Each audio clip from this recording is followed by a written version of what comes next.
Social മീഡിയയിൽ ഒരു ചർച്ചാ വിഷയമാണ് നമ്മുടെ ഗില്ലിട്ട ഈ ഫോട്ടോ.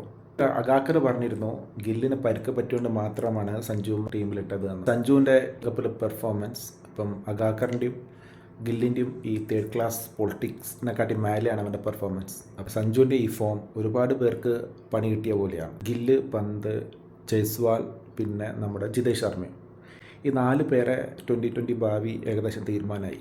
ഇപ്പോൾ കഴിഞ്ഞ ദിവസം ഗൗതം ഗംഭീർ പറഞ്ഞിരുന്നു ഇനിയിപ്പോൾ വരുന്ന വേൾഡ് കപ്പ് സൗത്ത് ആഫ്രിക്കയിൽ വെച്ചിട്ടാണ്, ബൗൺസിങ് ലഭിച്ചാണ്, അപ്പം ഫാസ്റ്റ് ബോളേഴ്സിനെ നല്ലോണം കളിക്കുന്നവർക്കാണ് ചാൻസ് കൂടുതലെന്ന്. സഞ്ജുവിന് 2 2020 സെഞ്ചുറിയും 1 വൺ ഡേ സെഞ്ചുറി ഉള്ളൂ.